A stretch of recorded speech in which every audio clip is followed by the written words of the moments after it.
budaya, hingga perekonomian. Berbagai upaya dan kebijakan timbul guna mencegah hingga memutuskan mata rantai penyebaran COVID-19, juga untuk mengatasi berbagai permasalahan yang semakin menghimpit kondisi masyarakat. Namun, di balik kebijakan-kebijakan yang telah disusun oleh pemerintah, kerap kali menimbulkan pertanyaan, berbagai pandangan, serta perspektif yang menimbulkan pro dan kontra. Tak ayal, perdebatan dan keresahan kerap kali terjadi. Ditambah lagi dengan pelaksanaan kebijakan yang dianggap tidak sesuai dengan yang semestinya. Lantas, seperti apakah di Kabupaten Maros? Oleh karena itu, pada malam hari ini, kita akan membahas mengenai kebijakan pemerintah tepat atau cacat di tengah pandemi COVID-19 di Kabupaten Maros. Sebelum memasuki penyampaian materi oleh para pemateri atau narasumber kita, terlebih dahulu saya akan menyapa mulai dari narasumber kita yang pertama, ada Bapak Muzain Arif, SPDI, MPDI. Selamat malam Pak, selamat datang, selamat bergabung dengan kami di acara pada malam hari ini. Terima kasih, selamat malam buat semua. Selamat malam Pak. Adapun saya akan langsung saja memperkenalkan.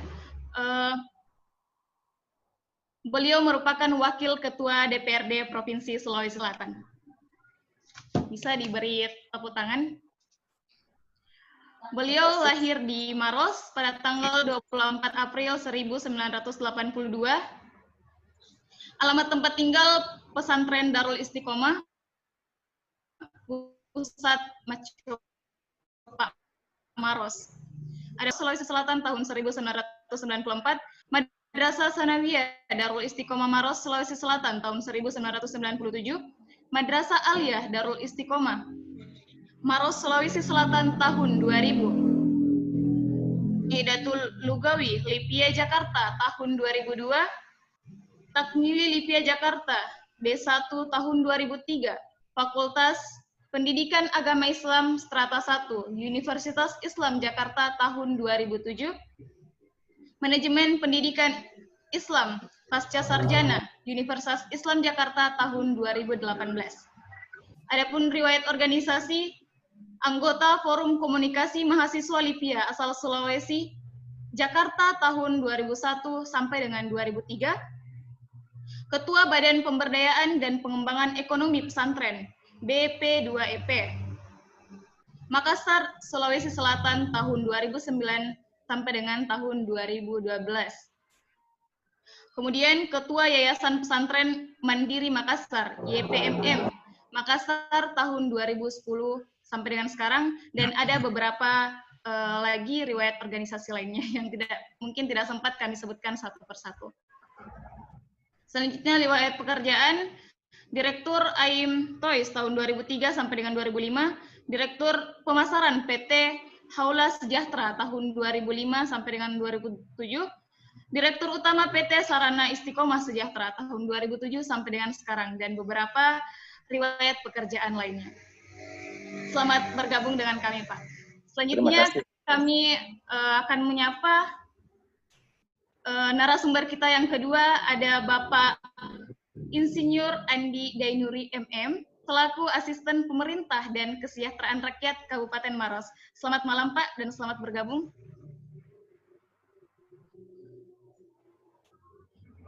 Pak Andi Dainuri.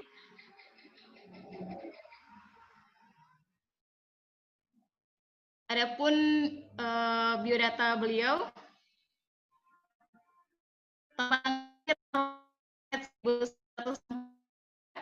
pekerjaan pegawai negeri pemerintah daerah Kabupaten Maros, alamat Jalan Abdullah Deng Sirua 234 Makassar.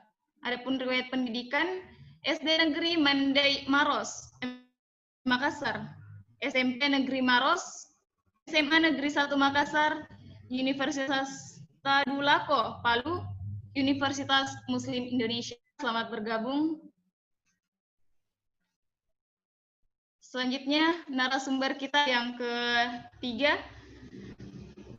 ada Bapak Dr. Haji Syarifuddin Falsam, MKes. Selamat malam, Pak. Beliau selaku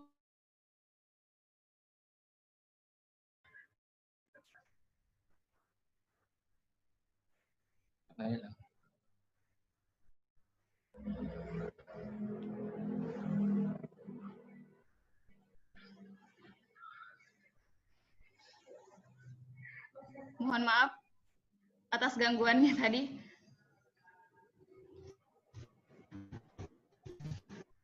Saya ulangi, Bapak Haji Syarifuddin Falsam, MKes. Selamat malam, Pak. Selamat malam. Assalamualaikum.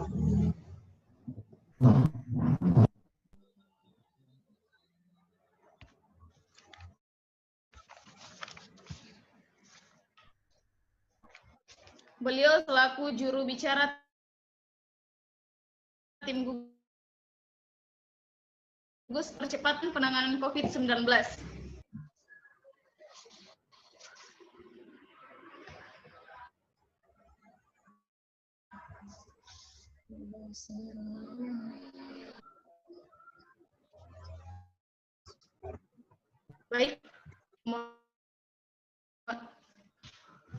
Baik, mohon maaf atas gangguan. Selanjutnya saya akan membacakan biodata singkat beliau. Nama lengkap Dr. Haji Syarifuddin Falsam, MKes. Tempat tanggal lahir Pinrang 7 Maret 1963.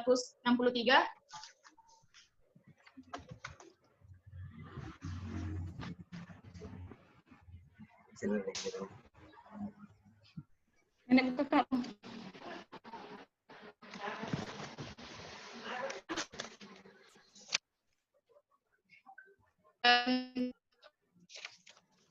Riwayat pendidikan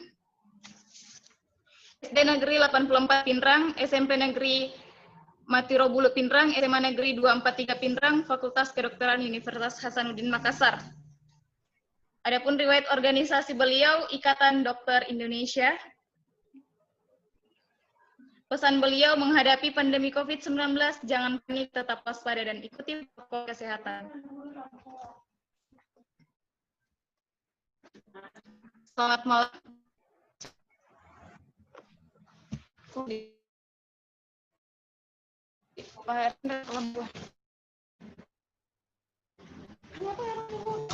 Di jaringan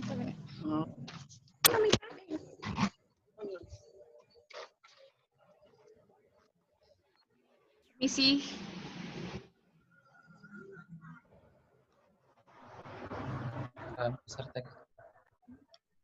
Baik. Maaf atas gangguan jaringannya.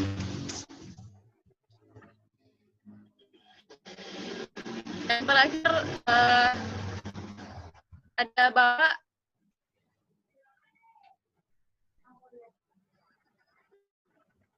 narasumber keempat, ada Bapak Arif Wicaksono. Selamat malam. Bapak, selamat malam.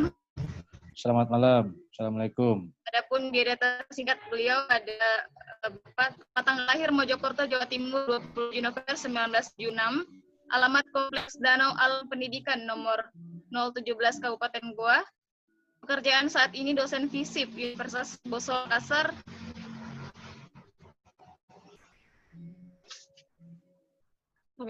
Oke, pintu.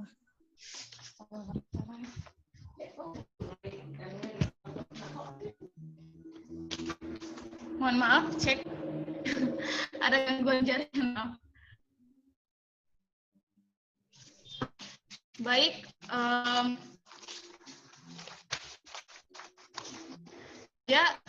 saya akan terlebih dahulu kepada Bapak Muzain Arif, PDI, selaku Wakil Ketua DPRD Provinsi Sulawesi Selatan. Cek, apakah saya dengar? Baik. Mudah-mudahan suaranya clear ya. Tadi putus-putus soalnya. Oh, mohon maaf ada gangguan jaringan. Kedengaran ya, kedengaran ya. Ya, makasih Pak. Mau Ya. tadi. Baik, gangguan. Bismillahirrahmanirrahim. Assalamualaikum warahmatullahi wabarakatuh. Selamat Iya, baik. malam, salam sehat bebas Iya. COVID-19 untuk kita semua. Salam. Oke Pak, mohon maaf. Maaf Pak, maaf. Permisi Oke, Pak. gimana? Gimana? Jadi baik, sebelum itu kami akan menyampaikan, jadi sekarang ini ada banyak kebijakan yang timbul pada masa pandemi COVID-19 kan Pak. Jadi yang mungkin yang ingin kami ketahui, benar-benar ingin kami ketahui dari Bapak saat ini, mungkin Bapak bisa memberikan kami informasi seperti apakah sinergitas pemerintah provinsi dalam rangka mendukung kebijakan yang timbul di berbagai daerah, khususnya di Kabupaten Maros selama pandemi COVID-19, Pak. Terima kasih. Ya. Pertama saya ingin menyampaikan salam penghormatan untuk para narasumber yang malam hari ini menyampaikan pandangan. Pak Asisten, Pak Dr. Syarifudin, dan Pak Dr. Arif Wicaksono. Yang kedua, saya juga menyampaikan salam kebanggaan saya untuk teman-teman HPPMI yang menyelenggarakan acara ini.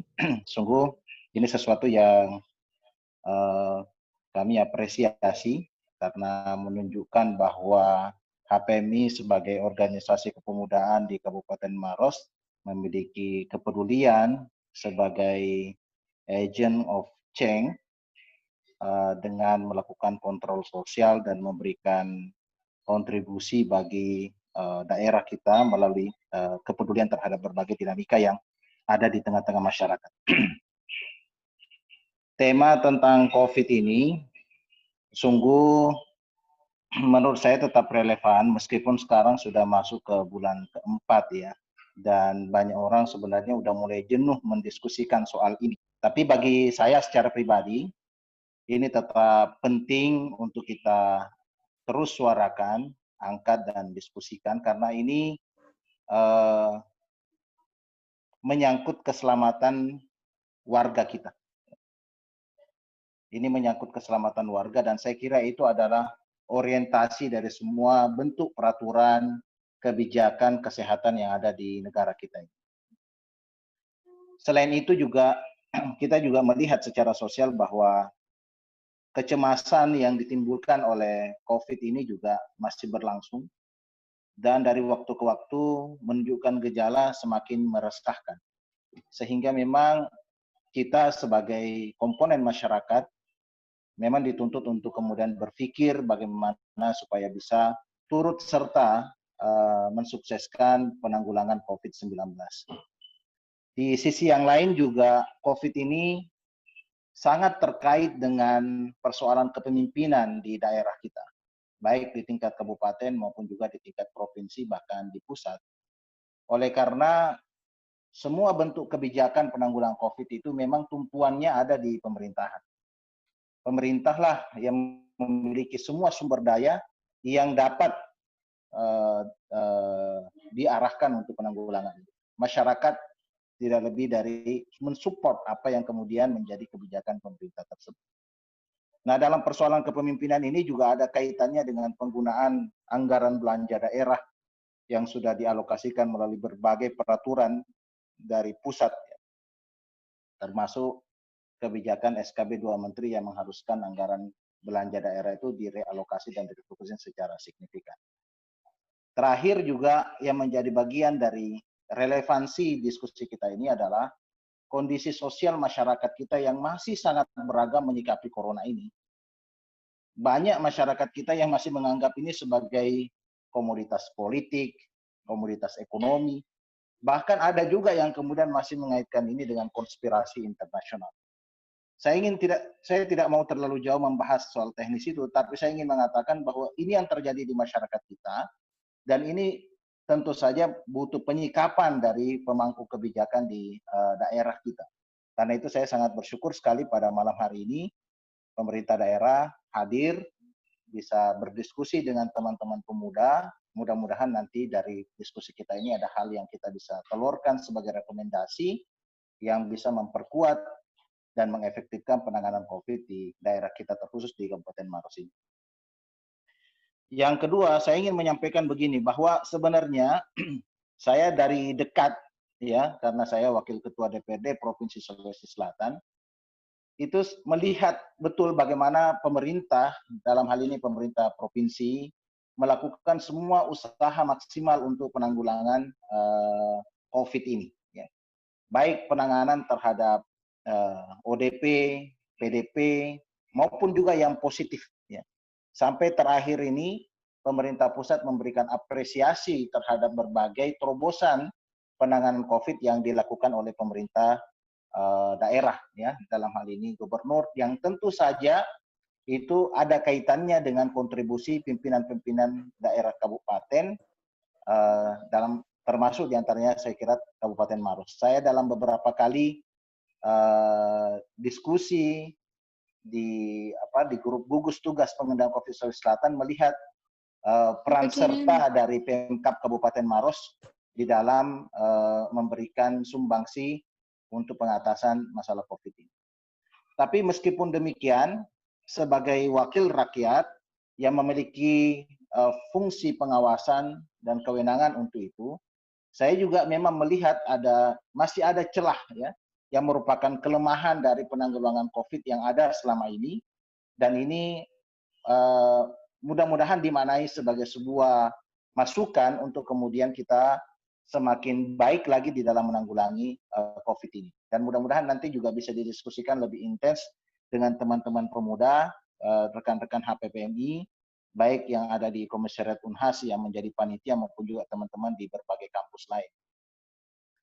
Di antaranya adalah yang saya selalu angkat dalam berbagai kesempatan berbicara dengan pejabat eksekutif, terutama tim gugus tugas, itu adalah soal grand design penanganan wabah COVID-19. Saya ingin mengatakan bahwa sampai hari ini, sepanjang yang saya ketahui, belum ada grand design penanganan wabah COVID yang disepakati menjadi pedoman bagi semua stakeholder pemangku kebijakan di dalam penanggulangan ini. Ya. Yang saya ingin tekankan bahwa yang saya maksud adalah penanganan wabah, bukan penanganan penyakit. Yang selama ini kita lihat itu adalah penanganan penyakit menurut hemat saya. Seperti penanganan terhadap PDP, penanganan terhadap positif COVID, maupun juga terhadap OPD. Tapi terhadap wabahnya sendiri, menurut saya itu belum ada yang kemudian secara komprehensif itu disusun dan menjadi sebuah kesepakatan bersama untuk kita pedoman. Nah, grand design ini paling tidak menurut saya harus memuat 3 hal. Mudah-mudahan di Maros itu bisa dilakukan, karena saya kira lebih kecil rentang tanggung jawabnya, itu mudah-mudahan bisa lebih efektif di dalam pelaksanaannya. Paling tidak ada 3 hal yang menurut saya perlu kita masukkan di dalam grand design itu. Pertama, soal apa program penanganan COVID yang secara holistik itu dirancang oleh pemerintah.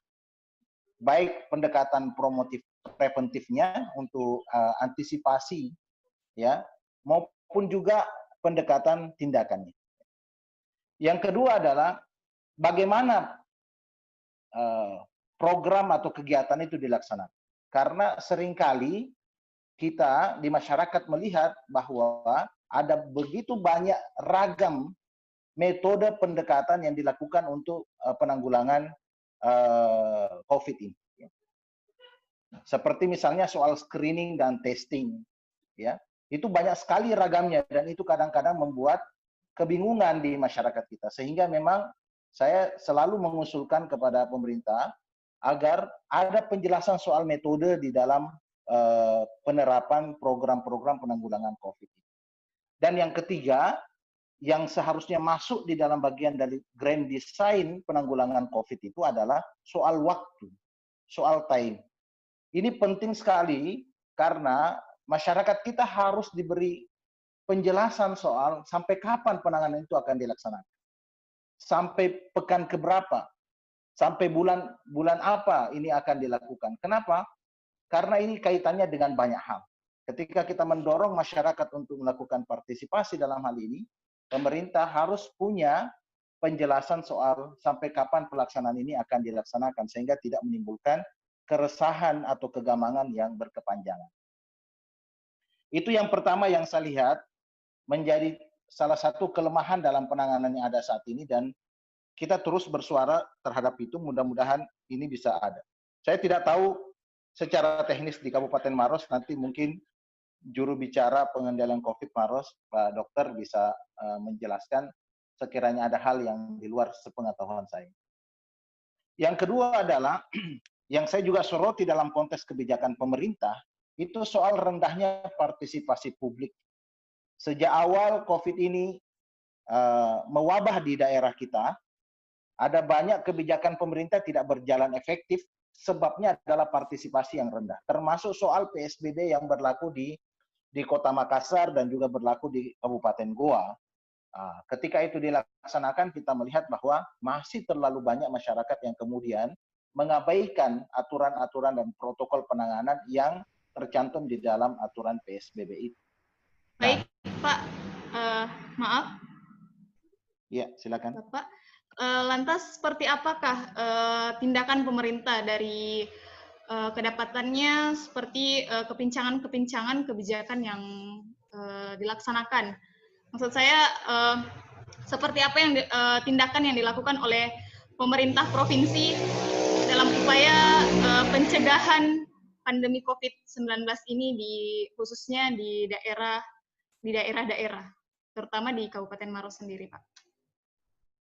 Yang saya ketahui bahwa koordinasi antara pemerintah provinsi dengan pemerintah kabupaten itu berjalan dengan baik ya. Berjalan dengan baik, sosialisasi ke masyarakat juga dilakukan pemerintah. Tapi sekali lagi, saya selalu ingin mengambil posisi untuk kemudian ingin menutupi celah-celah yang kemudian saya lihat di masyarakat itu belum efektif. Itu sebabnya mengapa kemudian saya mengangkat beberapa isu yang kemudian bisa kita diskusikan untuk kemudian kita perkuat sekiranya itu adalah hal yang positif untuk kita berikan masukan kepada pemerintah. Dan itu saya lakukan juga di provinsi. Contoh soal misalnya partisipasi publik ya.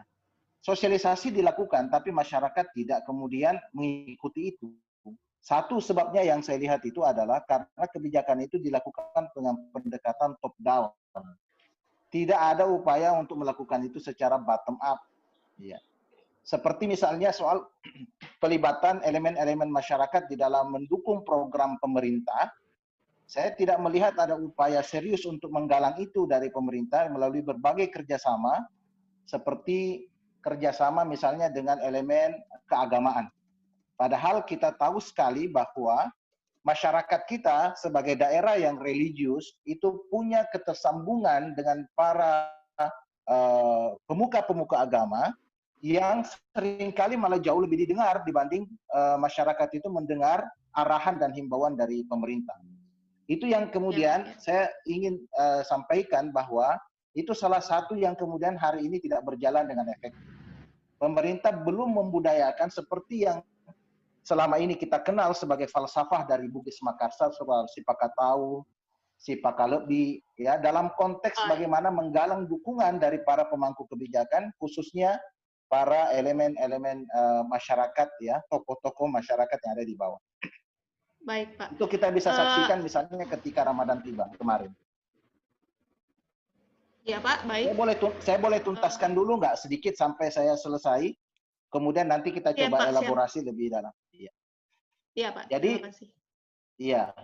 Jadi itu yang saya lihat selama ini. Saya pernah mengusulkan sebenarnya kepada Gubernur Sulawesi Selatan, termasuk juga dengan petugas harian gugus tugas pengendalian COVID waktu itu Prof Yusran, ya, yang kemarin baru aja selesai sebagai PJ dari Wali Kota Makassar. Saya mengusulkan supaya pemerintah dalam hal ini gubernur dan mungkin juga bisa dilakukan oleh bupati di tingkat kabupaten untuk melakukan semacam tudas sipulung dengan tokoh-tokoh agama di semua lapisan masyarakat kita. Dalam rangka apa? Di dalam rangka meminta dukungan dan partisipasinya sehingga ini bisa bersama-sama kita kerjakan. Yang itu yang hari ini menurut saya belum pernah dilaksanakan. Itu yang menurut saya belum pernah dilaksanakan, sehingga banyak sekali orang himbauan yang dilakukan pemerintah itu tidak berjalan. Seperti misalnya himbauan tentang bagaimana kita tidak melakukan sholat di masjid misalnya, terutama di Ramadan kemarin, karena saya aktif sekali turun ke masyarakat dan mengedukasi mereka tentang pentingnya kita menghindari kerumunan. Saya melihat bahwa masyarakat itu berbondong-bondong karena patronnya itu tetap aktif melakukan kegiatan keagamaan. Ya. Para tokoh masyarakat, para imam, para khatib. Dan kemudian ketika saya selidiki, dalami lebih jauh, oh ternyata mereka merasa tidak dilibatkan. Tidak ada upaya dari pemerintah untuk melibatkan mereka di dalam rangka menangani itu. Tahu-tahu mestinya tiba-tiba ditempeli oleh himbauan bupati, himbauan gubernur, untuk kemudian tidak melaksanakan salat. Ya. Sehingga ada kesan bahwa ini masjid saya bangun sendiri, ya kan? Pakai dana sendiri, tidak pakai pemerintah. Jamaah saya kenal semua, lalu kok tiba-tiba ada larangan yang bersifat top down seperti ini, cenderung orang merasa ya diintimidasi. Itu yang seringkali kemudian menimbulkan reaksi yang kemudian kontraproduktif dengan apa yang kemudian diharapkan oleh pemerintah sendiri di dalam penanganan. Kita tahu bahwa partisipasi publik itu adalah salah satu kunci yang utama di dalam penanganan wabah COVID-19 yang sudah diamini oleh para pakar kesehatan. Itu yang kedua yang menurut saya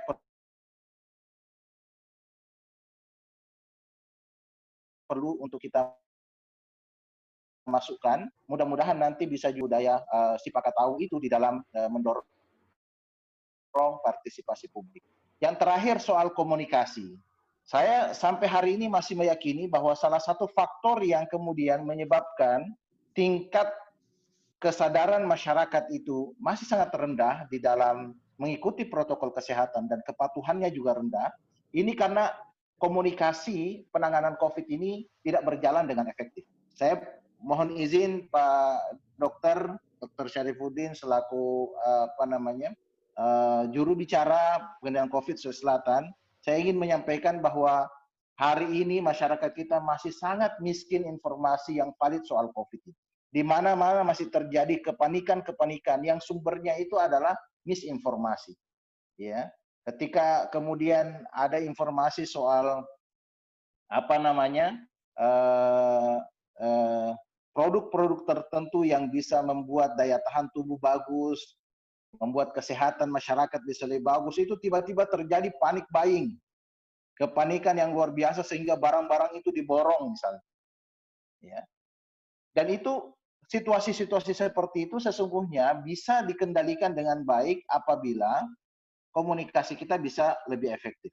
Karena itu saya selalu mengusulkan agar pemerintah dalam hal ini gugus tugas pengendalian COVID itu melakukan komunikasi yang satu pintu pertama kali, yang kedua aktif setiap hari kalau perlu beberapa kali dalam sehari itu tampil di media massa melalui berbagai channel komunikasi termasuk media sosial, dan yang ketiga melakukan secara masif sehingga masyarakat itu tidak perlu mencari sendiri penanganan COVID itu harus seperti apa, tapi memang pemerintah sudah memberikan informasinya secara lebih valid. Itu yang ingin saya sampaikan pada kesempatan ini sebagai pengantar dari diskusi kita. Jadi di satu sisi kebijakan sudah sangat banyak sekali dilakukan oleh pemerintah, tapi di sisi lain saya masih melihat bahwa itu belum sepenuhnya menjawab ya pertanyaan masyarakat soal bagaimana wabah ini ditanggulangi secara menyeluruh ya. Ini yang masih kurang efektif di tengah masyarakat. Masyarakat masih sangat kekurangan informasi mengenai pandemi COVID-19 itu sendiri. Baik, terima kasih Bapak. Jadi insya Allah pada akhir acara kita akan melanjutkan dengan sesi diskusi. Jadi terlebih dahulu kita akan memberikan kesempatan kepada semua narasumber. Tapi sebelumnya moderator saya mohon izin kalau seandainya sebentar saya tidak bisa ikut sampai terakhir karena saya ada jadwal keluar lagi dari keluar daerah pada malam hari ini. Nanti kalau seandainya saya tidak bisa ikuti sampai terakhir saya mohon maaf ya. saya tetap akan berusaha untuk ikut sampai semaksimal yang bisa saya lakukan. Ya Pak, Terima sayang kasih. sekali. Semoga Bapak bisa bergabung sampai akhir acara. Amin, amin, amin. Insya Allah. Baik, terima kasih Bapak. Selanjutnya eh, kita beralih kepada narasumber kita yang kedua. Mungkin materinya bisa disampaikan dalam waktu 7, 10 sampai 15 menit maksimal. Karena kita akan melanjutkan sesi sharing atau diskusi pada sesi terakhir. Selanjutnya kita ke narasumber yang kedua, Bapak Insinyur Andi Dainuri MM, selaku Asisten Pemerintah dan Kesejahteraan Rakyat Kabupaten Maros. Selamat malam, Pak. Bapak, selamat malam. Ya, sebagaimana yang baik, mohon maaf, mungkin Bapak bisa diaktifkan. Host mungkin bisa membantu mengaktifkan mikrofonnya, Bapak.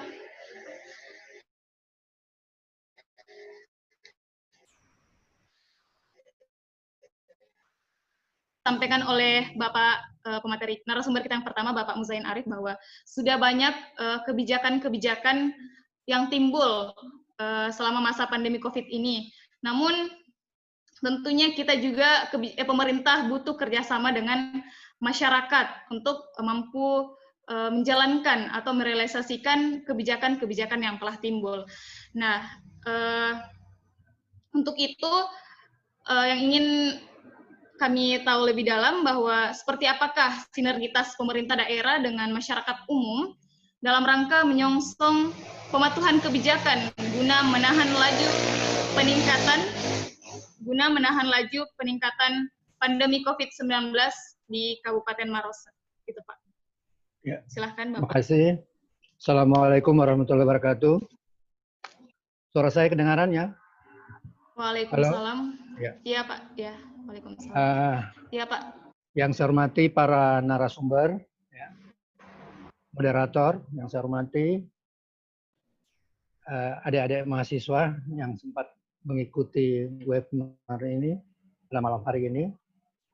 Pertama-tama, marilah kita panjatkan puji syukur kepada Allah Subhanahu wa Ta'ala karena izinnya lah sehingga kita masih diberi kesempatan untuk sama-sama melaksanakan acara pada malam hari ini dalam situasi COVID-19 ini. Jadi kita sangat bersyukur karena masih diberi kesehatan dan kesempatan. Salawat dan salam tak lupa kita sampaikan kepada junjungan Nabi besar Muhammad SAW beserta keluarga, sahabat, dan pengikutnya. Semoga kita semua mendapat syafaat darinya di hari kelak. Amin. Ya Rabbal Alamin. Atas nama pemerintah Kabupaten Maros sangat menyambut baik dan mendukung adanya kegiatan semacam ini dalam rangka pencerahan dan sosialisasi terkait kebijakan-kebijakan yang sudah diambil oleh pemerintah Kabupaten Maros melalui gugus tugas percepatan penanganan COVID-19 di Kabupaten Maros. Tadi telah disampaikan oleh Pak Wakil Ketua DPR bahwa telah banyak kebijakan-kebijakan yang telah diambil pemerintah, jadi mulai dari pemerintah pusat, provinsi, dan pemerintah kabupaten. Tentunya kebijakan-kebijakan yang disampaikan melalui pusat untuk diterapkan daerah tentu kita sesuaikan dengan kondisi daerah kita masing-masing. Sebenarnya kita ketahui di Kabupaten Maros juga telah terbentuk yang namanya gugus tugas dan sebentar kita dengarkan juga bagaimana penjelasan juru bicara gugus tugas COVID-19 di Kabupaten Maros. Terkait dengan kebijakan pemerintah daerah tentunya sesuai dengan amanah pemerintah pusat bahwa dalam rangka menghadapi COVID-19 ini ada 3 hal yang perlu sangat diperhatikan. Yang pertama, COVID-nya sendiri, kemudian dampak sosialnya, dan dampak ekonomi daripada COVID-19 itu. Jadi pemerintah daerah telah mengeluarkan pemerintah daerah Kabupaten Maros dengan kebijakannya itu sesuai dengan amanah dari pemerintah pusat untuk melakukan pergeseran anggaran. Jadi sementara ini anggaran sementara kita bahas di DPRD pergeseran-pergeseran anggaran. Selanjutnya, tentu kita tahu bersama bahwa Makassar dan Goa kemarin melakukan PSBB. Namun kita Kabupaten Maros tidak sempat melaksanakan. Namun apa yang diharapkan dalam pelaksanaan PSBB itu, pemerintah Kabupaten Maros beserta seluruh jajarannya melaksanakan itu protokol kesehatan.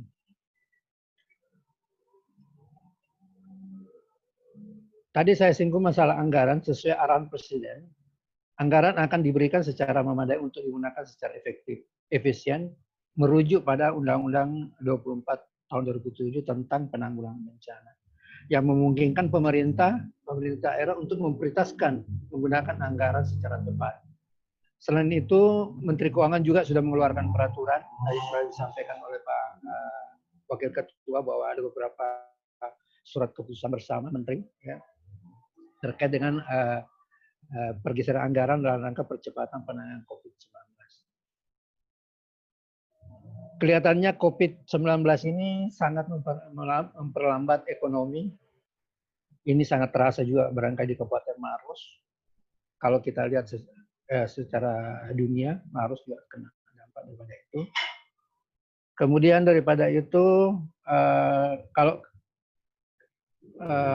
pemerintah Kabupaten Maros melalui jajarannya, kita komunikasi terus dalam rangka penanganan COVID. Jadi mulai Pak Camat, Pak Desa itu selalu bersinergi dalam melaksanakan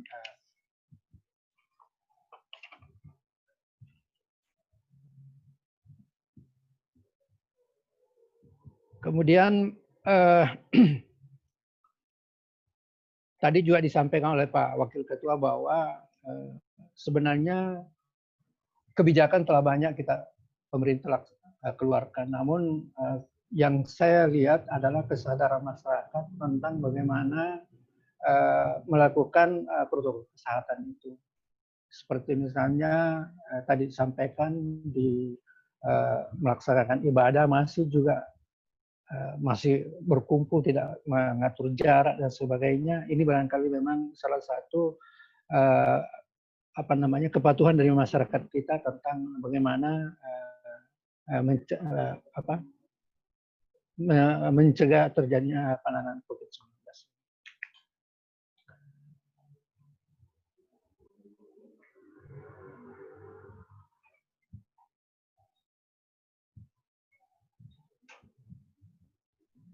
Jadi sampai saat ini pemerintah Kabupaten Maros masih tetap menghimbau kepada masyarakat untuk senantiasa menjaga melaksanakan protokol kesehatan. Karena kita lihat di Maros, mungkin nanti dari Pak Juru Bicara menyampaikan, itu setiap hari ada saja yang terkena COVID-19, ada yang positif. Dan juga ada yang sembuh ya, ada yang sembuh.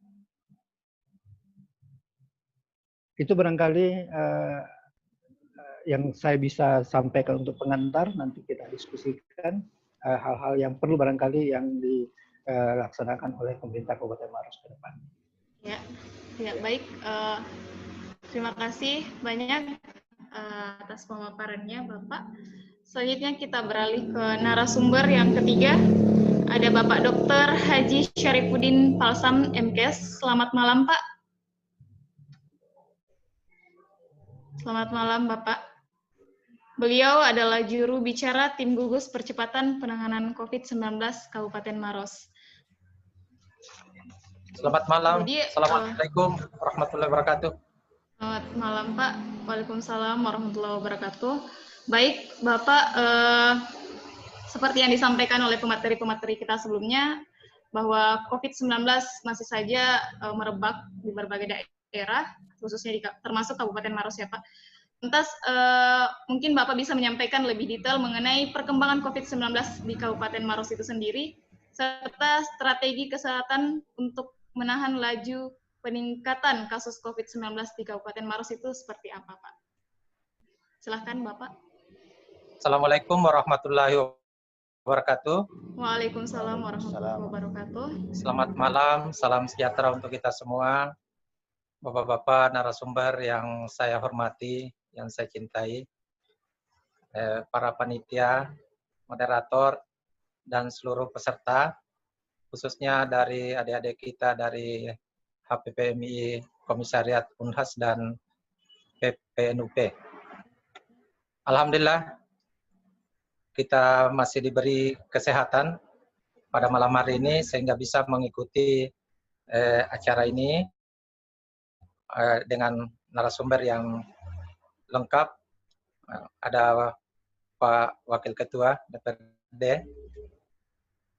ada asisten pemerintahan dan kesejahteraan rakyat, ada pakar politik dari Universitas Pessoa, dan adik-adik kita sekalian.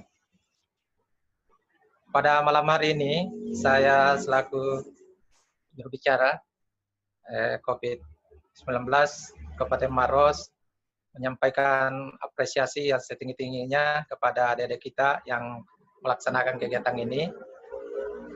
Artinya itu adalah bentuk kepedulian pemuda-pemuda kita, generasi muda kita terhadap masalah yang dihadapi bangsa kita khususnya di Kabupaten Maros. Baiklah, saya akan memaparkan beberapa hal tentang perkembangan COVID-19 di Kabupaten Maros pada saat ini sampai pada hari ini.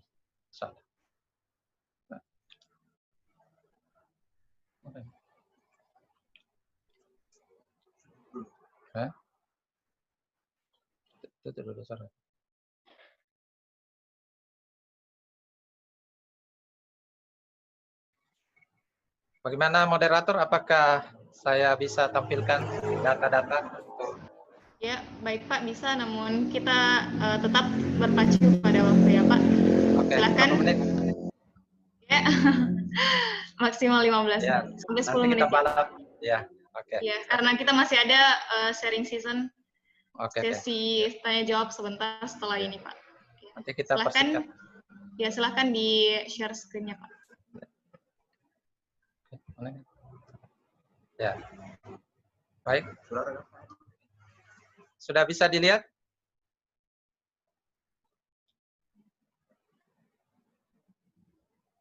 Sudah bisa dilihat materinya? Bisa dilihat materinya? Belum. Belum. Moderator gimana? Belum Pak, belum ada. Setuju ya? Mungkin setuju dulu supaya bisa tampil. Host. Di moderator. Ya. Di host.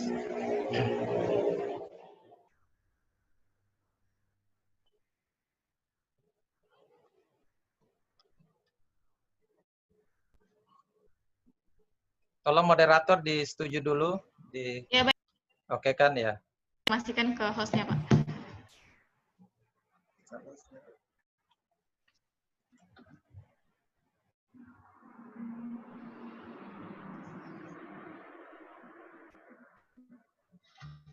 Sepertinya ada gangguan.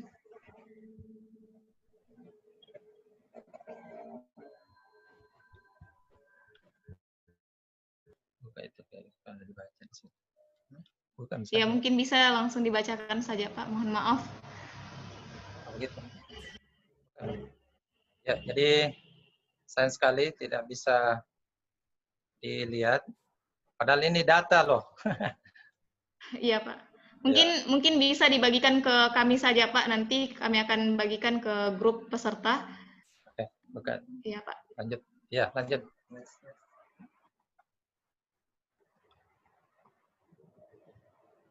Ya, jadi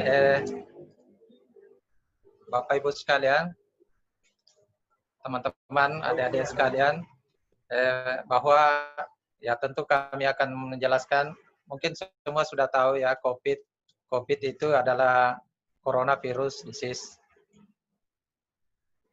Kemudian itu dinyatakan pandemi sejak tanggal 11 Maret 2020. Kedengaran? Kemudian dinyatakan status darurat bencana non-alam, yaitu 29 Februari sampai 29 Mei 2020. Kemudian sampai hari ini, untuk data kami yang terakhir kemarin, Sulawesi Selatan jumlahnya 4.304 yang positif, 155 meninggal, 1.361 yang sembuh.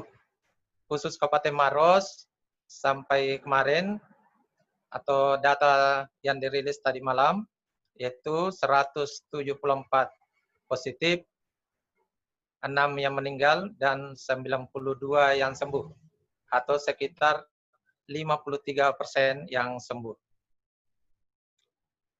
Saya peringkas saja.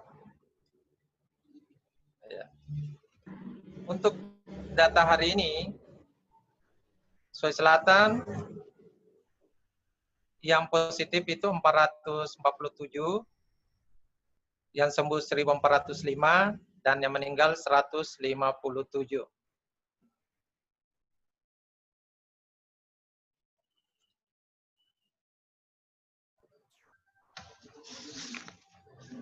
Untuk Maros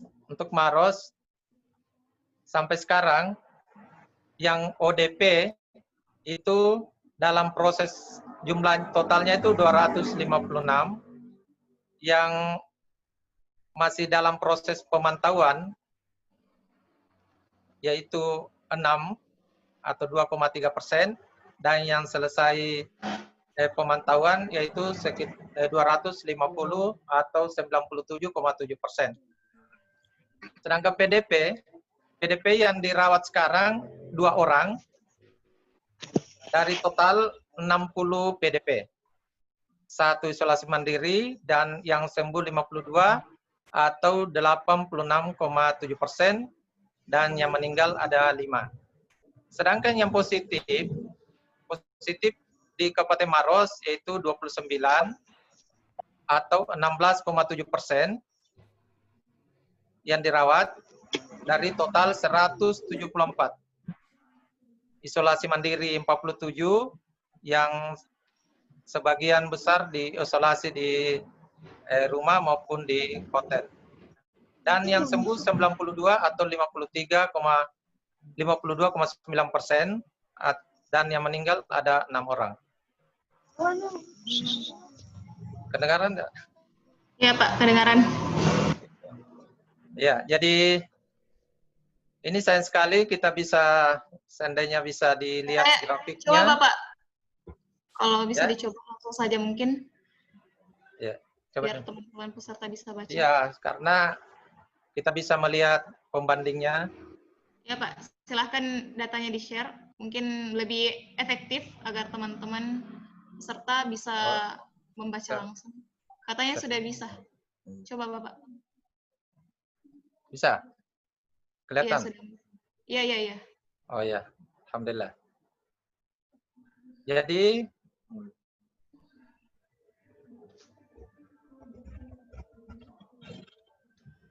ya, ini sebaran data ya. Yang meninggal, yang sembuh, dan yang aktif. Kemudian bisa kelihatan ya? Iya Pak, bisa. Ya, ini sebaran per kecamatan. Kita bisa lihat bahwa kecamatan yang paling banyak kasus adalah Kecamatan Mandai, yaitu 67 orang, termasuk yang meninggal 2 orang. Menyusul Kecamatan Turikale, yaitu 41 yang positif, 42 yang positif, 1 meninggal. Jadi jumlahnya 42. Baru menyusul Kecamatan Monconloe, Kecamatan Simbang, dan Kecamatan Bantimurung, tapi alhamdulillah ada beberapa kecamatan yang sudah kembali menjadi hijau setelah merah, bahkan merah di awal, yaitu bantimurung, juga tandra lili, dan seterusnya. Bisa kita saksikan di layar. Ini tentang posisi kita sekarang. Jadi angka kesembuhan kita cukup tinggi. Paling tinggi pernah kasus kita positif itu 10. Belum pernah melewati 10. Dan kesembuhan sampai 9. Jadi sebenarnya walaupun tiap hari kasus ada, tapi alhamdulillah yang sembuh juga terus mengikuti.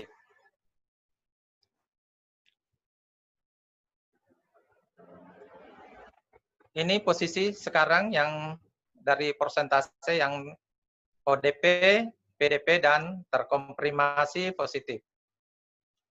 Kita lihat.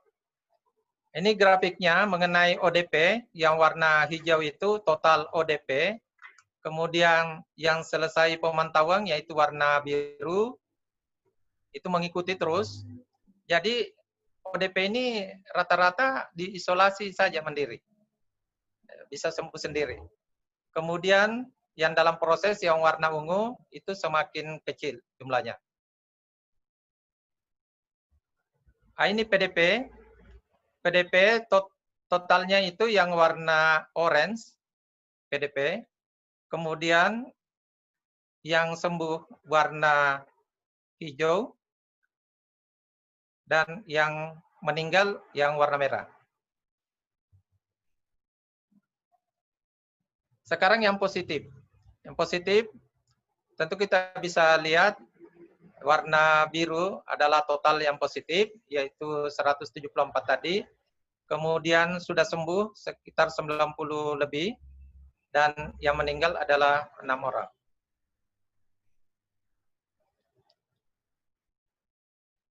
Ini mengenai proses di awal, ODP itu sangat banyak. Nah, kemudian yang dirawat itu warna orange dan yang positif yaitu warna merah. Yang dirawat, ini semua yang dirawat. Ini grafik perkembangan mengenai yang dalam proses yaitu ODP. Kita bisa lihat yang warna kuning atau orange, kemudian yang hijau diisolasi mandiri atau dirawat, PDP. Kemudian yang warna merah adalah positif yang diisolasi mandiri atau dirawat. Ini komposisinya berdasarkan jenis kelamin. Kita bisa lihat bahwa ternyata perempuan lebih banyak sedikit, yaitu 89 orang, sedangkan laki-laki 85 orang. Ya, sekitar 52% perempuan, 48%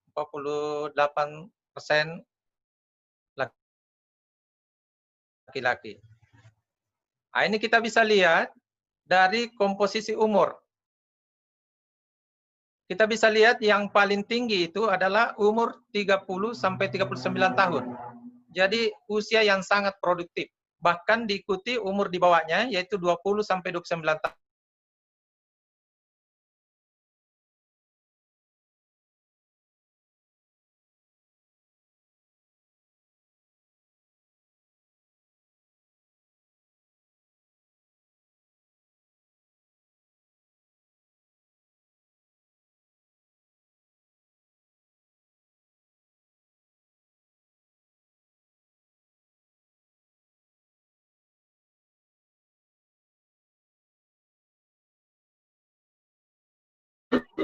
Rapid test massal. Kita bisa lihat begitu banyak kelompok masyarakat yang sudah kita tes rapid massal. Tidak lain tujuannya adalah bagaimana untuk menemukan lebih awal supaya bisa kita cegah penularan. Jadi sebenarnya sudah dilakukan pencegahan-pencegahan daripada wabah ini. Ya, di samping kita layani yang sudah positif. Oke. Ya, ini pasar-pasar juga kita sudah sasar. Nah, cuma kendalanya kita bahwa di pasar-pasar yang ditargetkan sekian jumlah pedagang dan pengunjung ternyata banyak yang tidak mau ikut, bahkan mungkin tidak datang. Jadi itu juga salah satu kendala untuk kita melakukan rapid test massal. Ya. Ini klaster yang kita sudah dapatkan sampai 19 Juni, yaitu yang paling tinggi tentu ada kaitannya dengan bandara, kemudian umrah, tapi alhamdulillah umrah ini sudah habis, sudah selesai. Kemudian menyusul perjalanan, kemudian tenaga kesehatan juga ada dari ATKP, pasar, dan lain-lain. Saya kira ini salah satu mesin birokrasi yang bergerak untuk menanggulangi. Iya Pak, ya. Bantuan dalam penanganan COVID, ini sudah banyak kita lakukan, tapi memang tentu yang terutama yang sudah positif dan diisolasi baik di rumah maupun di hotel. Bapak Bupati sendiri sangat konsen untuk memberi bantuan, termasuk bantuan pribadi untuk mempercepat bagaimana supaya pasien yang positif ini bisa lebih cepat sembuh. Karena 1 hari kesembuhan itu sangat berarti untuk mengurangi penularan. Ya, kalau bisa sembuh ini hari, tentu sangat banyak yang bisa dicegah penularan kalau dibanding besok bersembuh. Ya, sehingga diberikanlah makanan bergizi, yaitu namanya makanan bergizi paket 3. Sangat lengkap, sudah dihitung gizinya, ditambah dengan suplemen dan vitamin-vitamin serta minuman atau makanan yang bergizi lainnya. Iya, Pak. Ini contoh foto-foto yang diberikan. Ya, percepat saja ini. Ini coba kita lihat gambar-gambar gizi yang akan siap dibagikan kepada seluruh pasien yang positif. Kalau yang diisolasi mandiri yang lain di rumah, bukan positif, itu juga diberikan paket bantuan, yaitu paket 1 dan paket 2, yaitu biasanya melibatkan BPBD atau Dinas Sosial. Ini strategi membendung bagaimana rencana aksi baik di dinas, puskesmas, dan rumah sakit, yaitu antara lain menyusun rencana aksi, kemudian di puskesmas sangat gencar puskesmas kita untuk melakukan rapid test, khususnya kepada keluarga kontak yang ada positif. Itu yang kita sangat utamakan. Ya. Baik, iya Pak. Kemudian ini mungkin ini edukasi aktif berjalan, intensif testing, kemudian masif kontak tracing. Ini tracing yang mungkin yang dimaksud oleh Pak Wakil Ketua tadi, bagaimana kita bergerak di dalam keluarga-keluarga atau masyarakat untuk menemukan secara dini orang yang terpapar dengan COVID. Baik. Ya. Iya Pak. Oke. Mohon maaf Bapak. Kira begitu mungkin? Ya, masih ada waktu? Mungkin kita akan lanjutkan di sesi tanya jawab setelah ini Pak ya. Oke, kita percepat dulu. Ini kalau misalnya teman-teman bisa berpartisipasi, ini media yang kita sudah siapkan dan sebenarnya sudah dibagi-bagikan ke seluruh penjuru dan seluruh tempat-tempat masyarakat biasanya berkumpul. Ini tersedia di kantor dinas kesehatan. Kita percepat saja. Ini saya mau sampaikan sedikit yang berada di sebagai rekreasi duta COVID di hotel-hotel di Makassar yang merupakan program dari provinsi, yaitu jumlahnya itu 99 orang Maros, sudah pulang 75, jadi masih ada di hotel yaitu 24.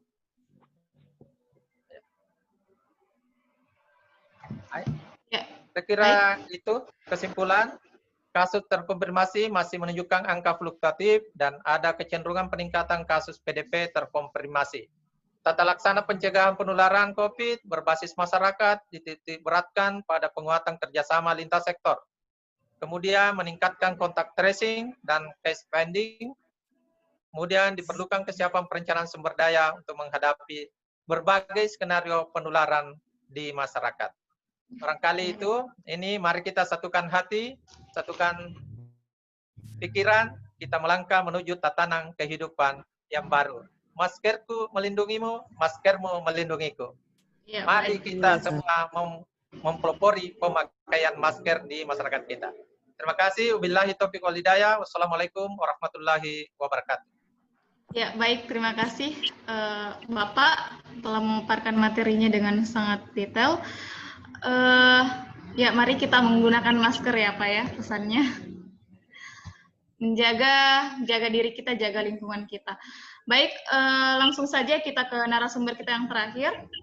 Ada Bapak Arif Wicaksono, SIPMA, selaku dekan FISIP Universitas Boswa, juga dekan FISIP Universitas Boswa, juga selaku pengamat politik dan pemerintahan. Baik, selamat malam Bapak.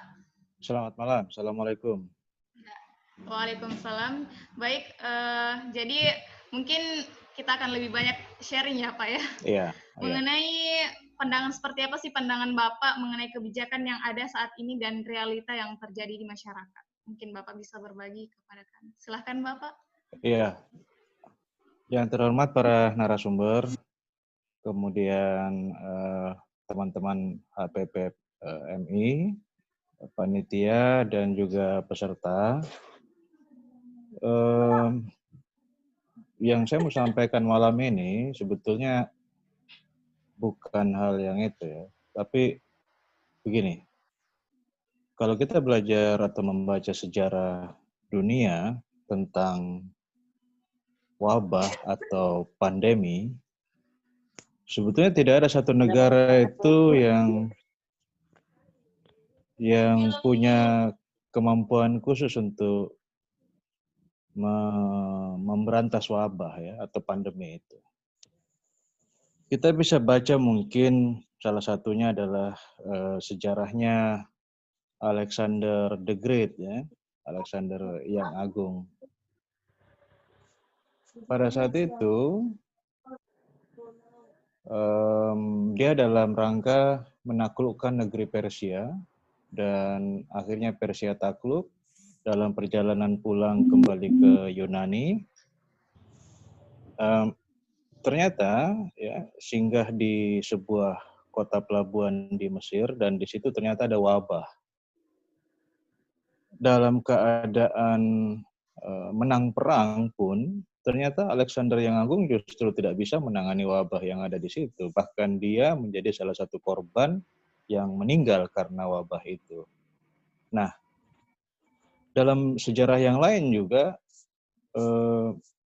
wabah-wabah ini tidak pernah bisa diselesaikan dalam artian manusia itu yang memiliki kemampuan dan keterampilan teknis dalam konteks wabah itu ya, misalnya bisa menciptakan vaksin kalau ada virus gitu ya.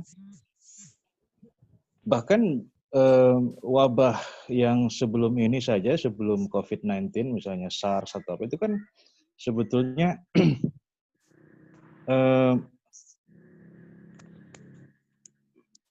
bukan berhenti karena ada antivirus ya, atau ada vaksinnya, tapi memang karena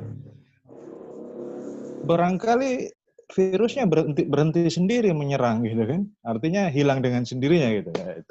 Itu dalam perspektif kita untuk mengantar kepada pemahaman bahwa tidak ada satupun sebetulnya kekuatan di dunia yang kemudian bisa menanggulangi wabah, kecuali wabah itu sendiri sudah nggak ada gitu, wabah itu pergi sendiri. Gitu.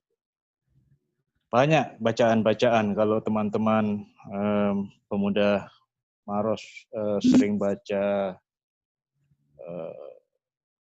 karya-karyanya Harari misalnya, yang sangat memuja dalam bukunya yang berjudul Sapiens gitu kan. Dia sangat memuja bagaimana itu manusia yang begitu kuat gitu kan, begitu menguasai peradaban, membangun peradaban, ya, menciptakan generasi-generasi baru yang lebih unggul dan seterusnya. Ternyata Harari pun ketika virus ini menyerang, dia bungkam. Saya prediksi dia akan bikin revisi atas bukunya yang judulnya Sapiens itu. Nah, dari sini sebetulnya ada hikmah yang kita bisa ambil. Kalau kita melihat ke persoalan kebijakan, ya kalau kita lihat negara kita, itu kan sebetulnya kebijakannya perspektifnya adalah perspektif leadership, ya.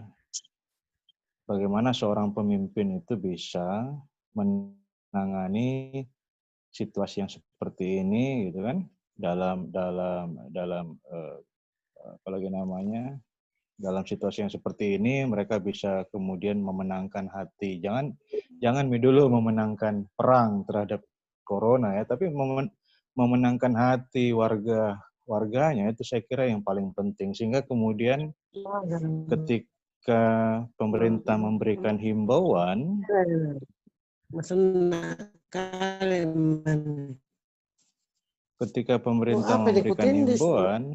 masyarakat bisa patuh gitu kan, mengikuti. Tapi kan kita bisa lihat. Sebelumnya mohon maaf, Saudat Ibu, ya ada mohon maaf partisipan agar mikrofonnya dimatikan. Oke. Ya, kecuali Bapak narasumbernya yang sedang berbicara. Silahkan Bapak dilanjutkan. Tadi ada sedikit. Jadi dalam perspektif kebijakan yang paling menonjol dan paling utama sebenarnya adalah leadership ya.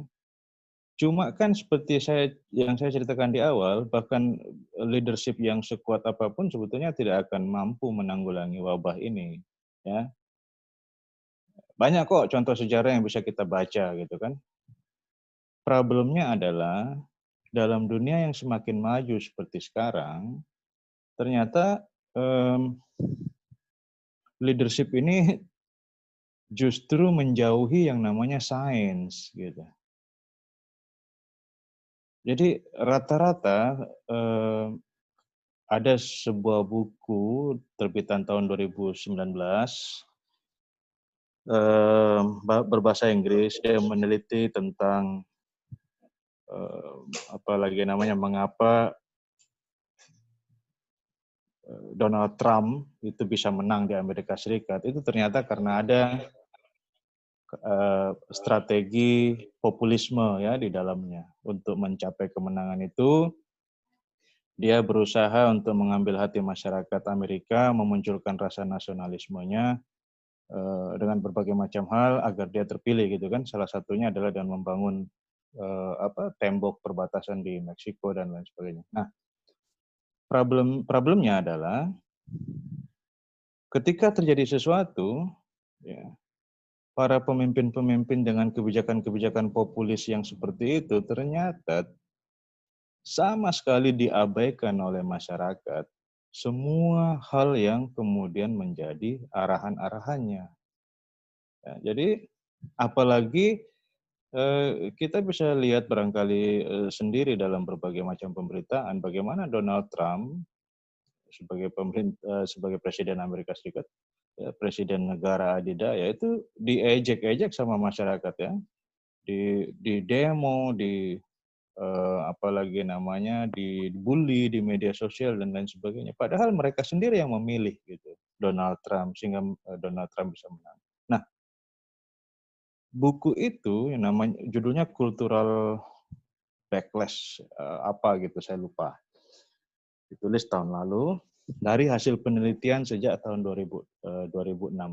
Nah, di situ kemudian kita bisa baca bahwa ternyata dalam perspektif politik para pemimpin atau leader ya yang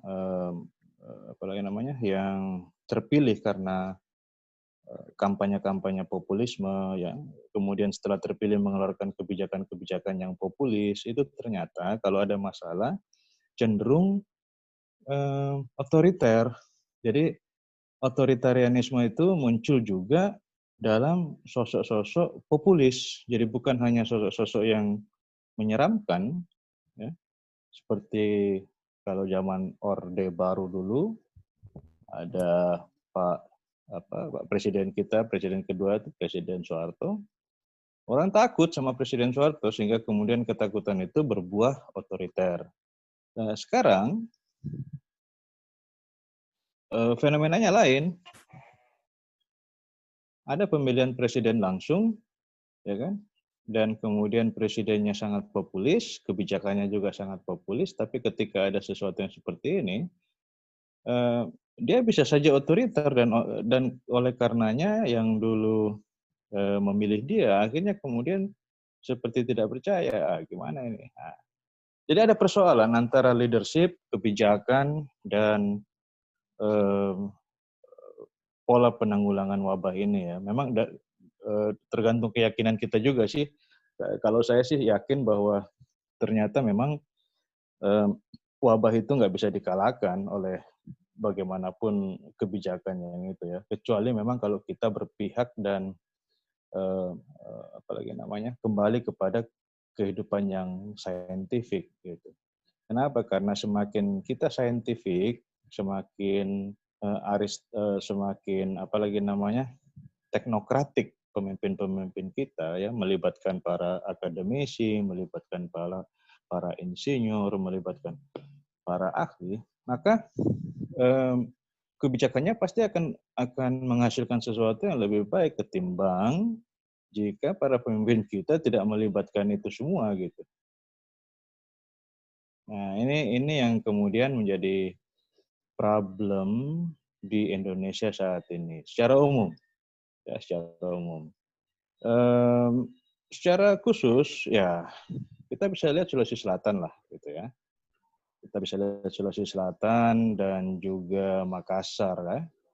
Sulawesi Selatan dan Makassar kan juga begitu. Amburadul kan model penanganan COVID-nya berbasis apa ya? Kesan yang terbangun itu adalah mereka menangani COVID ini berbasis berita gitu.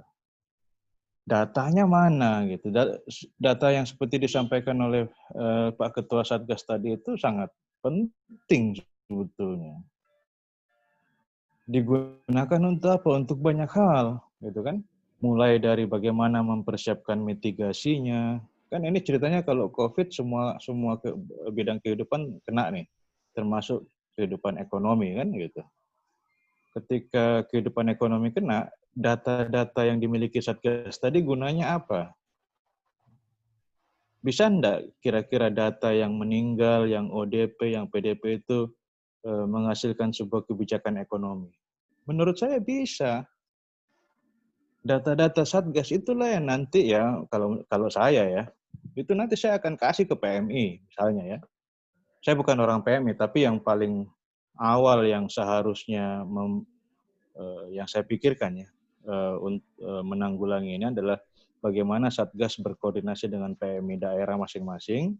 Berdasarkan data yang dimiliki oleh Satgas, PMI kemudian memetakan wilayah-wilayah mana saja yang kemudian perlu dieksekusi, dan kemudian PMI berkoordinasi dengan dinas sosial, dengan dinas terkait untuk misalnya menyediakan bantuan sembako misalnya, menyediakan bantuan apa. Jadi itu baru untuk dampak ekonomi gitu.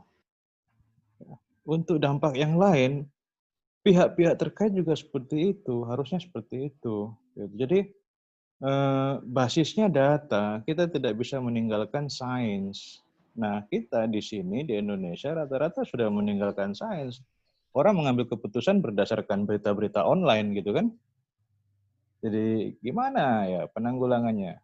Kalau saya sendiri saya lebih percaya sama Satgas sih gitu kan. Satgas COVID itu biar bagaimana walaupun bagaimanapun apalagi namanya capeknya ya kerjaan di lapangan, tetap harus kita apresiasi karena satu-satunya data yang kemudian bisa didapatkan secara valid itu adalah sumbernya berasal dari sumber Satgas. Pak, suaranya Masalahnya tidak kedengaran. Ya, Pak. Ya. Kedengaran suaranya, Pak? Ya, Pak. Sudah kedengaran. Kedengaran ya? Ya, Ya, saya Pak. ulangi. Ya. Kalau saya pribadi, data yang harusnya dipercaya itu adalah data dari Satgas gitu. Kenapa? Karena Satgas inilah garda terdepan dalam apalagi namanya penanggulangan. Moderator, suaranya tidak kedengaran.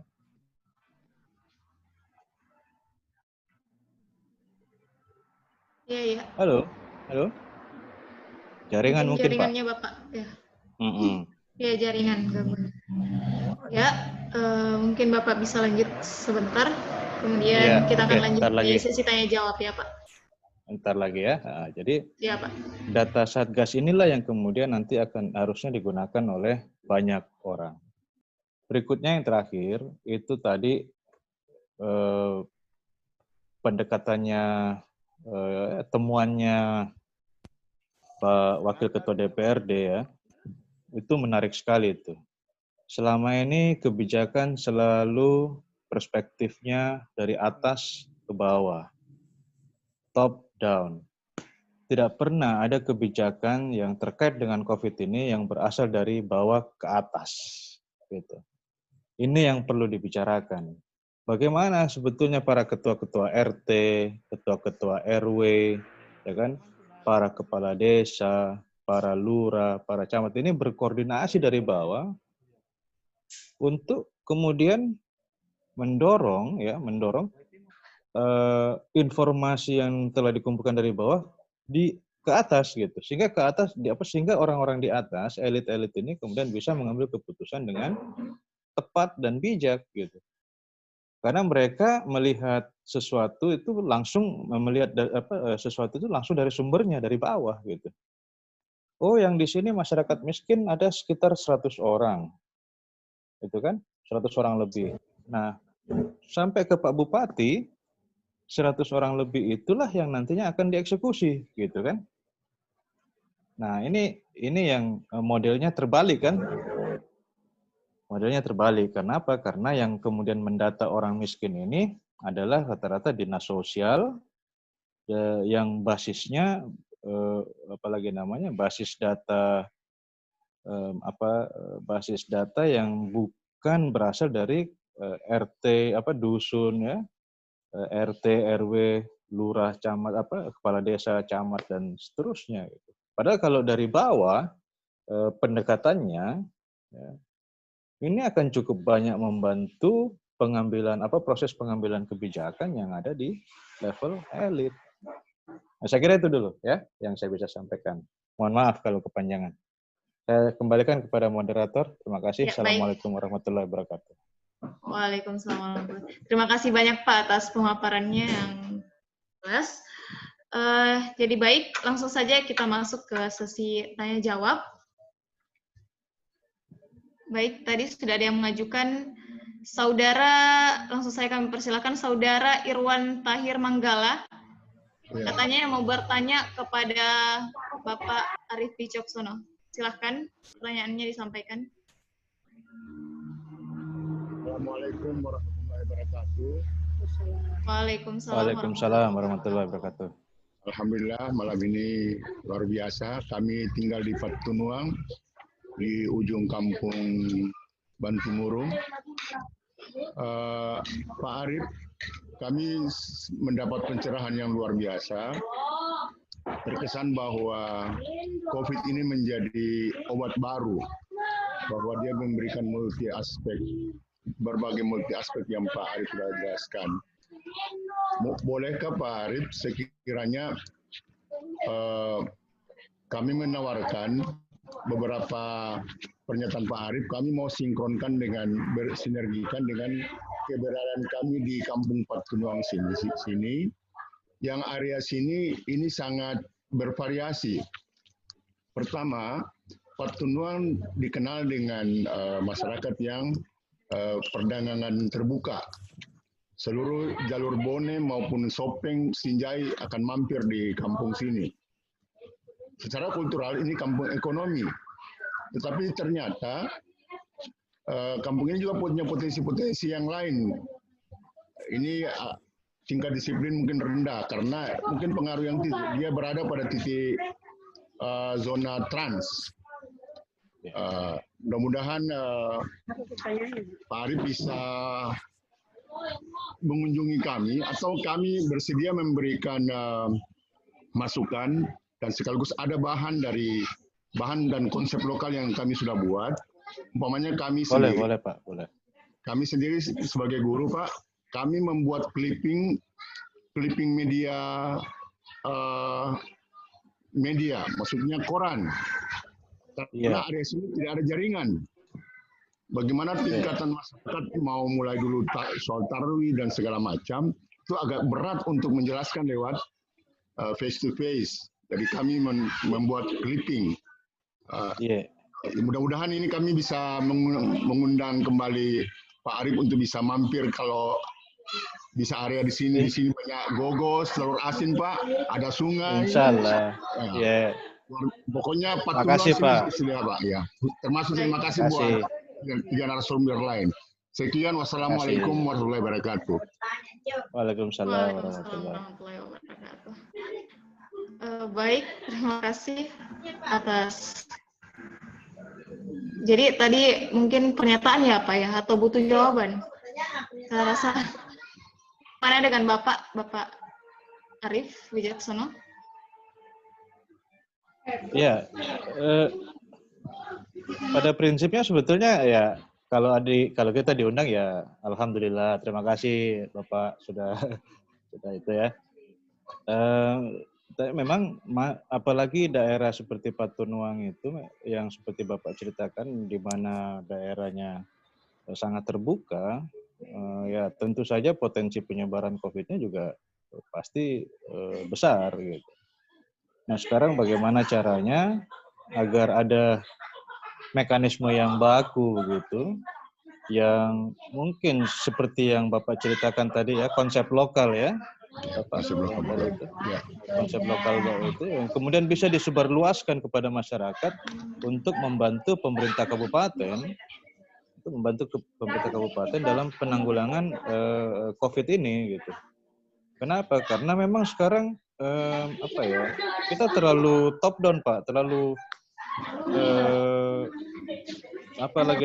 pendekatannya terlalu elit gitu. Harusnya pendekatannya memang berasal dari masyarakat yang ada di lokasi sekitar. Seperti misalnya tadi Bapak menjelaskan di situ adalah wilayah yang sangat terbuka, arus lalu lintas juga, transportasi juga dari mana-mana. Bagaimana model pencegahan COVID-nya di daerah yang seperti itu? Nah, kita bisa mengusulkan Pak. Kita bisa mengusulkan sehingga kemudian pemerintah Kabupaten Maros misalnya itu bisa mengambil kebijakan dalam mengingat situasi atau fakta-fakta yang terjadi di Patunuang. Jadi Jadi ceritanya penanganan COVID ini tidak bisa seragam antara misalnya daerah kota misalnya kan dengan daerah transisi, dengan daerah yang pegunungan, dengan daerah pesisir. Harusnya beda-beda memang penanganan COVID-nya. Kenapa? Karena karakteristik wilayahnya tidak sama gitu. Begitu Pak ya? Ya, baik. Terima kasih atas jawaban pemaparan Bapak. Mungkin Bapak dan saudara-saudara partisipan sudah bisa menerima tanggapannya. Selanjutnya kami persilahkan Saudara Andi Nur Imran ya untuk menyampaikan pertanyaannya. Silahkan. Ya, terima kasih. Assalamualaikum warahmatullahi wabarakatuh. Waalaikumsalam. Pak narasumber, anggota DPRD Provinsi, saya tidak tahu apakah masih ada atau tidak, Wakil Ketua DPRD Provinsi. Ya, saya kira menarik tadi apa yang disampaikan oleh beberapa narasumber. Yang pasti bahwa sekarang kita sudah masuk dalam situasi new normal. Artinya apa? Bahwa kemungkinan terjadinya PSBB ataupun karantina atau apa, kemungkinan itu sudah sangat kecil. Olehnya itu barangkali apa yang harus kita perbuat pada saat new normal ini. ya, bagaimana pelaksanaan new normal ini bisa tetap berjalan, tetapi tidak memberikan juga efek terhadap semakin banyak angka positif. Kira itu yang perlu kita pikirkan bersama. Nah, apa yang akan dilakukan di dalam proses new normal ini? Yang pertama adalah edukasi. Saya kira edukasi inilah yang harus diperbanyak oleh di level pengambil kebijakan. Termasuk juga edukasi itu sampai ke level Baik, RT RW mohon maaf Pak. dan lingkungan. Ya. Maaf Pak, saya memotong. Mohon maaf kepada partisipan yang belum menghidupkan mikrofonnya. Mohon dilanjutkan dulu agar diskusi kita berjalan lebih efektif. Saudari Rahma Mardiana, mohon mikrofonnya untuk dimatikan. Antonius Andi, juga mohon agar mikrofonnya dimatikan. Baik, mohon maaf Bapak, silahkan boleh dilanjutkan pertanyaannya. Mohon maaf sudah memotong. Ya, jadi terputus, lanjut lagi. Jadi iya Pak, mohon maaf. Tadi edukasi, saya kira memang yang harus memang banyak dilakukan ini adalah edukasi. Edukasi ini saya melihat ini di tataran bukan saja di level Maros tapi di level seluruh Indonesia. Edukasi ini hanya di level-level sampai di level desa saja. Tetapi di level-level RT, RW, bahkan sampai di lingkungan ini barangkali yang masih kurang, dan ini barangkali yang harus banyak dilakukan oleh pemerintah bersama stakeholder lainnya. Itu yang pertama yang harus kita lakukan. Yang kedua adalah edukasi di level tempat-tempat publik, ya, karena saya melihat bahwa potensi penularan ini banyak terjadi di tempat-tempat publik. Katakanlah misalnya pasar, ya, mall dan sebagainya, ya.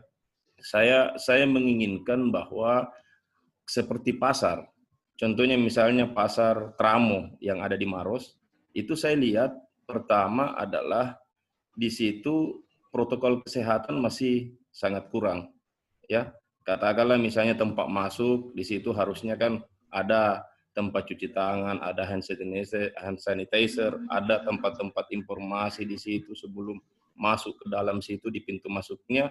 Itu yang barangkali yang masih perlu dilakukan oleh pemerintah bersama stakeholder lain di dalam memberikan edukasi di level-level tempat-tempat publik seperti pasar, mall, ya, pasar-pasar tradisional, ya, itu yang harus perlu dilakukan oleh pemerintah, ya. Itu yang pertama yang perlu menjadi penekanan kita, edukasi ini, karena ini tidak bisa lagi dihindari. New normal ini kita sudah harus jalani, ya. Yang kedua adalah dalam hal penegakan hukum, ya. Ini yang harus kita tegas, ya, bahwa bagaimana kebijakan yang sudah ada ini harus ditegakkan. Contohnya misalnya kalau ada yang tidak pakai masker, ya saya kira jangan lagi ditegur, langsung diberikan sanksi. Karena ini luar biasa luar biasa sosialisasi yang diberikan dan sebagainya, tetapi ternyata itu masih banyak masyarakat yang tidak melakukan ini. Jadi ini adalah penegakan hukum.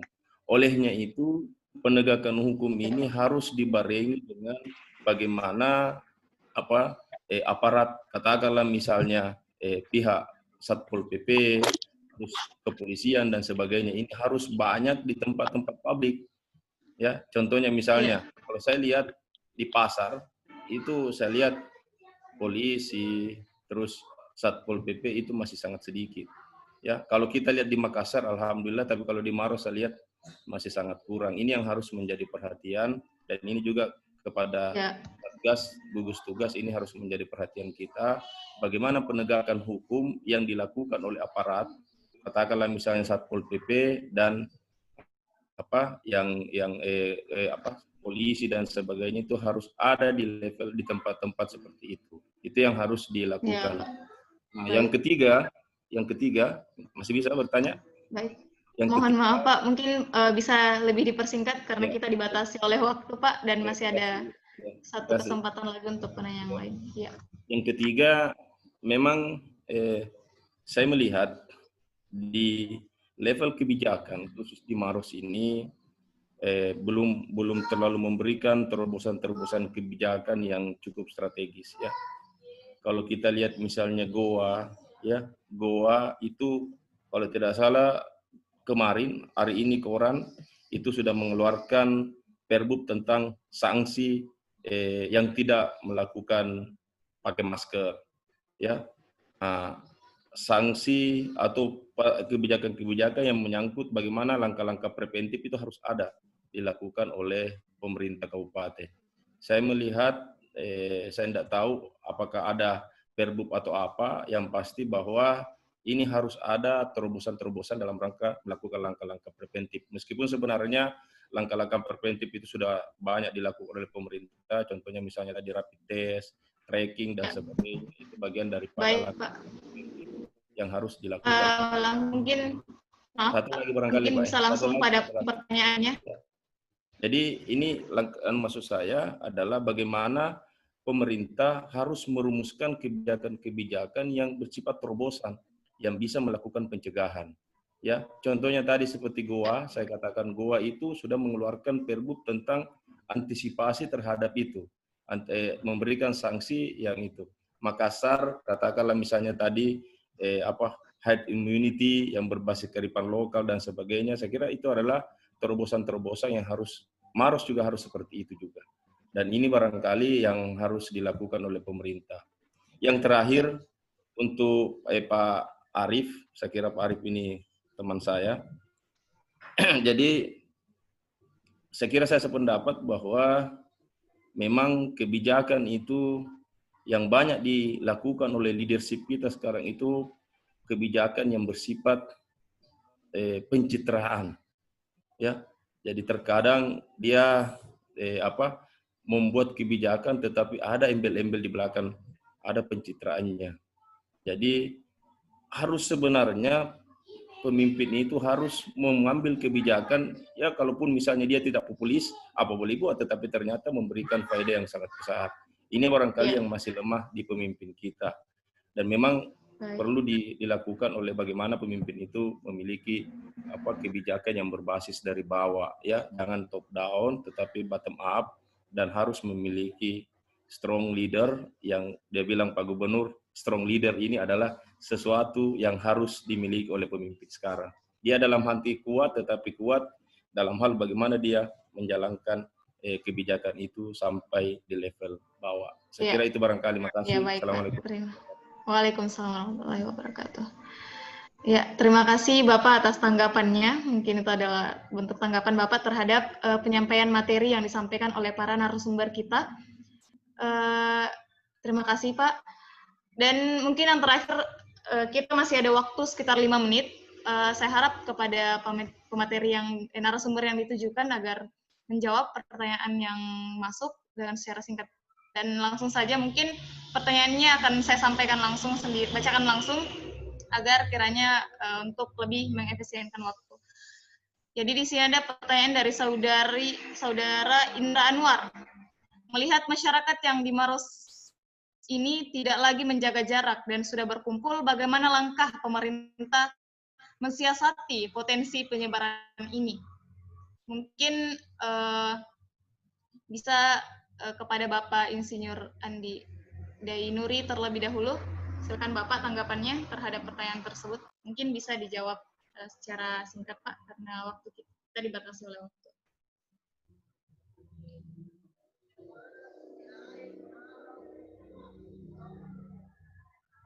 Baik, Bapak.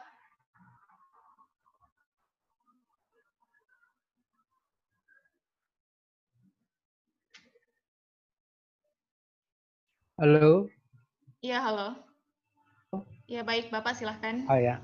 Jadi tadi disampaikan mengenai kurangnya kesadaran masyarakat melakukan protokol kesehatan, yaitu masih berkumpul ya dengan kondisi sekarang ini. Nah, tentu pemerintah daerah tentu melakukan pendekatan-pendekatan tadi disampaikan bahwa perlu adanya komunikasi masyarakat. Tentu mulai dari level bawah tadi memanfaatkan RT RW ya, desa utamanya supaya lebih efektif untuk penyampaian. Tadi juga disampaikan, itu barangkali ya. Jadi pemerintah daerah senantiasa melakukan komunikasi dengan masyarakat untuk melakukan jaga jarak, tidak berkumpul aja untuk mencegah yang namanya penyebaran COVID-19. Iya, Pak. Ya. Jadi seperti itu ya, Pak. Iya. Oh ya. Jadi baik, mungkin maksudnya Bapak, kita di sini mari membangun kesadaran untuk tetap menjaga diri kita, lingkungan kita dan keluarga kita, karena mau tidak mau kita semua akan terdampak COVID bila kita tidak memiliki kesadaran terhadap pencegahan secara bersama ya, Pak. Ya. Mungkin itu saja karena kita dibatasi oleh waktu. Saya mengucapkan banyak terima kasih kepada seluruh partisipan, kepada para narasumber yang berkenan untuk berbagi kepada kita malam hari ini, kepada Bapak Dr. Haji Syarifuddin Falsam MKes. Terima kasih banyak Pak atas waktunya. Bapak Arief Wicaksono, Bapak terima kasih banyak Pak atas ilmunya. Juga Bapak Insinyur Andi Jainuri, terima kasih banyak Pak. Dan Bapak Muzain Arif yang mungkin tidak sempat karena ada halangan sehingga tidak sempat bersama kita sehingga akhir acara. Tapi tetap terima kasih banyak atas kesediaan para pemateri untuk berbagi dengan kita pada malam hari ini. Baik, jadi pada kesimpulannya bahwa masih banyak sekali kebijakan-kebijakan yang ada saat ini, namun pelaksanaannya memang belum dirasa belum maksimal ya Pak ya, seperti itu. Juga mungkin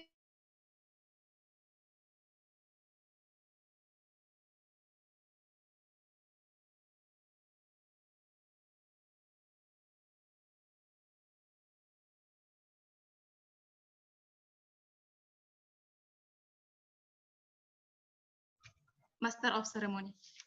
Terima kasih. Wassalamualaikum warahmatullahi wabarakatuh. Waalaikumsalam warahmatullahi wabarakatuh.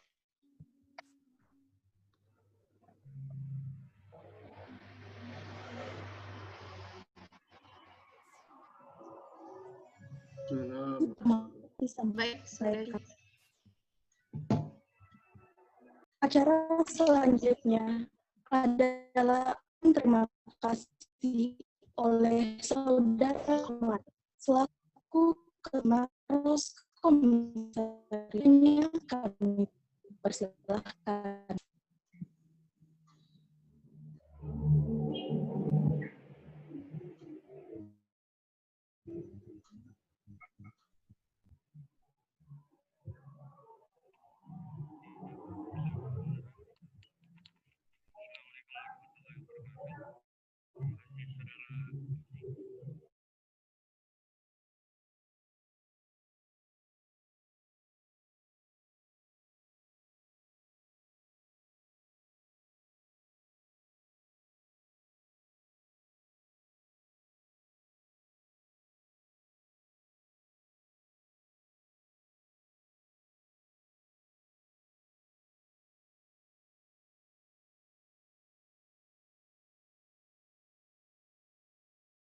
yang beliau tidak menyempatkan hadir hingga berakhirnya acara dan tetap menitipkan salam untuk pemateri lain dan juga teman-teman semua. Mungkin itu saja. Terima kasih juga Bapak Asisten 1 Pemerintahan, Bapak Insinyur Andi Dainuri. Terima kasih Pak telah meluangkan waktunya. Ya, sama-sama.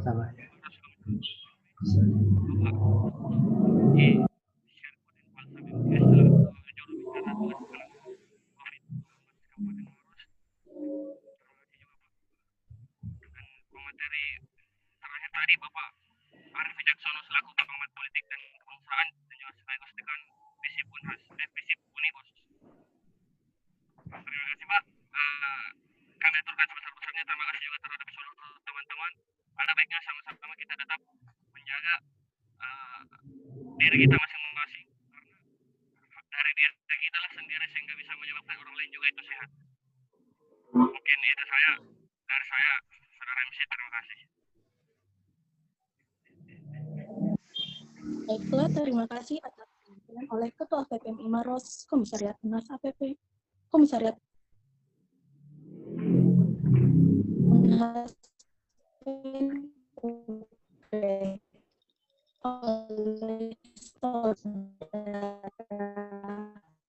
Ardina Rahmat,